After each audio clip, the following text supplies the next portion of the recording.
তো hello friends, আমি Sandeep and আপনারা দেখছেন লার্নিং দুনিয়া 2.0 ইউটিউব চ্যানেল। তো আবারও কিন্তু আগস্ট মাসের একদম প্রথম দিকেই সপ্তাহের একদম শেষ মুহূর্তে দাঁড়িয়ে আজকে শনিবারের ডেটে আর্জেন্ট এই ভিডিওটা কিন্তু ক্রিয়েট করতেই হচ্ছে। আজকের ভিডিওর টাইটেল থাম্বনেল থেকে আশা করি আপনারা বিষয়টা নিয়ে একটুখানি হলেও কিন্তু হকচকিয়ে গেছেন। টাইটেল থাম্বনেল সব জায়গাতেই যে বিষয়টা আমরা উল্লেখ করেছি, বিষয়টা দেখে হয়তো আপনারা কিছুটা হলেও কিন্তু টেনশনের মধ্যে পড়ে গেছেন। বিষয়টা জানার জন্য অত্যন্ত আগ্রহী হয়েছেন, সেই কারণে কিন্তু ভিডিওটাতে ক্লিক করেছেন বা ভিডিওটা প্লে করেছেন। তো অবশ্যই একটাই কথা বলবো, ভিডিওর টাইটেল থাম্বনেল যেটাই দেখেছেন সম্পূর্ণটাই সঠিক দেখেছেন এবং এই বিষয়টা নিয়ে আজকের ভিডিওর মধ্যে বিস্তারিত আলোচনা করা হবে। কোনো রকমের টাইম ওয়েস্ট না করে শুধুমাত্র মেন টপিকের উপরে ফোকাস করার চেষ্টা করা হবে। তো সেক্ষেত্রে অবশ্যই কিন্তু আপনারা মনোযোগ সহকারে ভিডিওটাকে না টেনে সম্পূর্ণটা দেখার কিন্তু চেষ্টা করবেন। ভিডিও টাইটেল থাম্বনেল সব জায়গাতেই বলা হয়েছে 2022 এবং 2023-এর টেট পাস চাকরি প্রার্থীদের জন্য দুঃসংবাদ। একদম ঠিকই শুনেছেন। লাস্ট কয়েকদিন ধরে আমরা মূলত প্রাথমিক শিক্ষক নিয়োগ প্রক্রিয়াতে একাধিক সুসংবাদ পেয়েছি, তাই দুঃসংবাদ শব্দটির সাথে সেরকমভাবে আর কিন্তু পরিচয় নেই। তবে আপাতত আমরা দেখতে পাচ্ছি আবারও নতুন করে কিন্তু 2022-23-এর টেট পাস চাকরি প্রার্থী যারা রয়েছে তাদের জন্য কিন্তু সরাসরিভাবে শিক্ষক নিয়োগ প্রক্রিয়া রিলেটেড একটি বিরাট বড় দুঃসংবাদ সামাজিক গণমাধ্যম সূত্রে উঠে আসছে। বিষয়টা দেখুন সেরকমটাই উল্লেখ করা হয়েছে যে সামাজিক গণমাধ্যম সূত্রে সপ্তাহান্তে কিন্তু উঠে আসলো চূড়ান্ত একটি আপডেট। এটি কিন্তু একটি বিরাট বড় দুঃসংবাদ বলা চলে।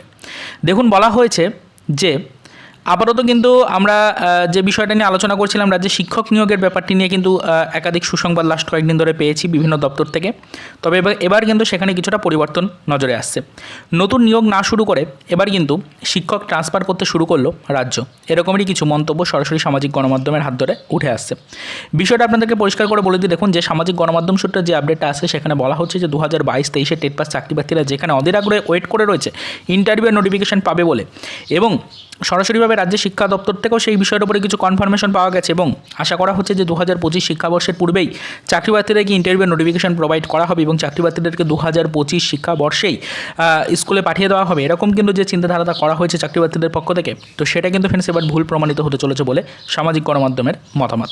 সরাসরি সামাজিক গণমাধ্যম সূত্রে যেটা জানানো হচ্ছে যে 2022-23-এর হিউজ পরিমাণে যে ভ্যাকান্সিতে নিয়োগের নোটিফিকেশন প্রকাশিত হওয়ার কথা ছিল, সেই নোটিফিকেশন আপাতত কিন্তু রাজ্য সরকার প্রকাশ করতে চাইছে না। আপাতত রাজ্য সরকার কিন্তু যেটা চাইছে সেটা হচ্ছে যে নিয়োগ নতুন করে শুরু না করে পুরনো যে সকল শিক্ষকরা অলরেডি কিন্তু কর্মরত অবস্থায় রয়েছে সেখান থেকেই ট্রান্সফার পদ্ধতির মাধ্যমে শিক্ষা প্রতিষ্ঠানগুলিতে শিক্ষকের রেশিওটাকে তারা মেনটেন করতে চাইছে। এরকমটাই সামাজিক গণমাধ্যম সূত্রে আপডেট উঠে আসছে।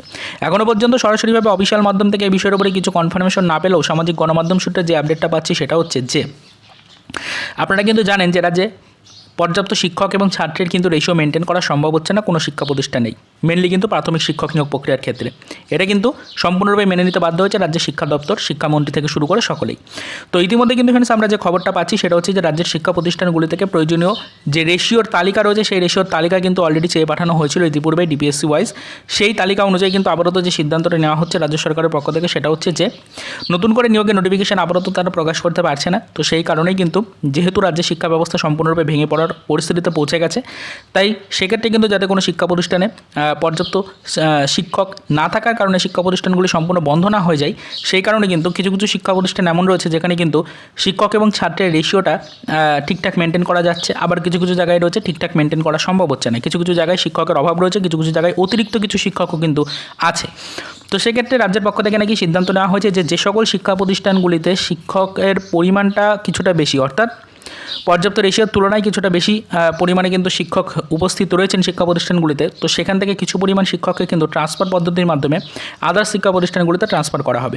এই ক্ষেত্রে কিছু কিছু শিক্ষা প্রতিষ্ঠানে কিন্তু অলরেডি যে সমস্ত শিক্ষা প্রতিষ্ঠানগুলি সম্পূর্ণরূপে শিক্ষক শূন্য হয়ে রয়েছে, যেখানে কিন্তু শিক্ষকের কোনো উপস্থিতিই নেই, সেক্ষেত্রে কিন্তু শিক্ষা প্রতিষ্ঠানগুলি সম্পূর্ণ ভেঙে পড়েছে। সেক্ষেত্রে কিন্তু সেখানে আবার নতুন করে শিক্ষকের উপস্থিতি বাড়ানো হবে এবং সেক্ষেত্রে কিন্তু অবশ্যই আশা করা যাচ্ছে যে কিছু কিছু করে কিন্তু নতুন শিক্ষক ট্রান্সফার পদ্ধতির মাধ্যমে সেই সকল শিক্ষা প্রতিষ্ঠানে পাঠিয়ে শিক্ষা প্রতিষ্ঠানগুলিকে আবারও পুনরায় নিজস্ব গতিতে ফিরিয়ে আনা যেতে পারে। এই পদ্ধতিটি নাকি অবলম্বন করা হবে। রাজ্যে কিন্তু অলরেডি যে শিক্ষা প্রতিষ্ঠানগুলি থেকে রেশিও চেয়ে পাঠানো হয়েছিল ডিপিএসসি অনুযায়ী, সেই রেশিও কিন্তু অলরেডি নাকি রাজ্যের হাতে এসে পৌঁছেছে, অলরেডি শিক্ষা দপ্তরের হাতে এসে পৌঁছেছে। তো পর্ষদের পক্ষ থেকে নাকি সেই ডেটাবেসগুলোকে ঠিকঠাক করে প্রসেসিং করে দেখা হবে এবং তারপরে কিন্তু নির্দিষ্ট রেশিওগুলিকে মেনটেন করার চেষ্টা করা হবে। যেখানে শিক্ষকের পরিমাণ বেশি রয়েছে, যেখানে শিক্ষকের অনুপাত বেশি রয়েছে, সেখান থেকে কিছু পরিমাণে শিক্ষককে ট্রান্সফার পদ্ধতির মাধ্যমে আদার্স শিক্ষা প্রতিষ্ঠানগুলিকে পাঠিয়ে সেখানে কিন্তু শিক্ষা ব্যবস্থাটাকে নর্মাল রাখার চেষ্টা করা হবে। এরকমটাই সামাজিক গণমাধ্যম সূত্রে আপডেট উঠে আসছে। তো এই ক্ষেত্রে কিন্তু অবশ্যই চাকরিপ্রার্থীরা অত্যন্ত একটি দুঃসংবাদ পেলেন আজকের ভিডিওটির মাধ্যমে। চাকরিপ্রার্থীদের জন্য একটি বিরাট বড় খারাপ খবর কিন্তু আজকের ভিডিওটির মাধ্যমে প্রোভাইড করা হলো যে আপাতত যেখানে 2025 শিক্ষাবর্ষে নতুন করে নিয়োগের আশা দেখছিলেন চাকরিপ্রার্থীরা, সেখানে কিন্তু আপাতত ট্রান্সফার পদ্ধতির মাধ্যমে যদি শিক্ষা প্রতিষ্ঠানগুলিকে গড়ে তোলার ব্যবস্থা করা হয় বা শিক্ষা প্রতিষ্ঠানগুলিতে শিক্ষা ব্যবস্থাটাকে মেনটেন করার চেষ্টা করা হয়, সেক্ষেত্রে কিন্তু বুঝতেই পারছেন তাহলে রাজ্যে নতুন নিয়োগের নোটিফিকেশন প্রকাশ করতে আরও কিছুটা দেরি হতে পারে বলে আশঙ্কা করা হচ্ছে। তো বিষয়টা আপনাদেরকে বললাম, তবে আজকে যে বিষয়টা আপনাদেরকে জানালাম সম্পূর্ণটাই সামাজিক গণমাধ্যম সূত্রে পাওয়া খবর। এখনও পর্যন্ত এই বিষয়ের উপরে সরাসরি পর্ষদ সূত্রে কোনো ইনফরমেশন নেই বা সরাসরি শিক্ষা দপ্তর থেকেও এই বিষয়ের উপরে সেরকম কোনো অফিসিয়াল আপডেট পাওয়া যায়নি। পরবর্তীতে এই বিষয় সম্পর্কিত আপডেট কালেক্ট করার চেষ্টা করব। সামাজিক গণমাধ্যম সূত্রে উঠে আসে এই তথ্যটি কতটা কার্যকারিতা পাচ্ছে বা এই তথ্য অনুযায়ী কতটা পরবর্তীতে প্রভাব পড়ছে রাজ্যের শিক্ষক নিয়োগ ব্যবস্থার উপরে, সেটা কিন্তু আমরা পরবর্তীতে দেখার চেষ্টা করব। আপাতত কিন্তু এই বিষয়ের উপরে সেরকম কোনো অফিসিয়াল কনফার্মেশন কিন্তু পাওয়া যায়নি। তবে সামাজিক গণমাধ্যম সূত্রে যেহেতু এই বিষয় সম্পর্কে বিস্তারিত আলোচনা করা হয়েছে, তাই অবশ্যই আজকের ভিডিওর মাধ্যমে আমাদের প্রতিটি ভিউয়ার্সকে বিষয়টা জানানোর চেষ্টা করলাম। পরবর্তীতে অবশ্যই আপনারাও এই বিষয়টা সম্পর্কে ইনফরমেশন নেওয়ার চেষ্টা করুন। আমরাও এই বিষয়ের সাথে যুক্ত রয়েছি, নিয়মিত আপডেট কালেক্টের চেষ্টা করছি। যখনই প্রাথমিক শিক্ষক নিয়োগের 2022-23 টেট পাস চাকরিপ্রার্থীদের নিয়োগ সম্পর্কিত কোনো নোটিফিকেশন রিলেটেড আপডেট পাবো বা পরবর্তীতে আদার্স কোনো ইনফরমেশন যখনই পাবো, সেটা অবশ্যই আমাদের চ্যানেলে ভিডিওর মাধ্যমে ডিটেলসে কিন্তু আপনাদেরকে আমরা জানিয়ে দেওয়ার চেষ্টা করব। তো আবারও তাই পর্যন্তই, চলুন দেখা হবে নেক্সট ভিডিওতে পরবর্তীতে প্রাথমিক শিক্ষক নিয়োগ রিলেটেড কিছু আদার্স অফিসিয়াল আপডেটের সাথে।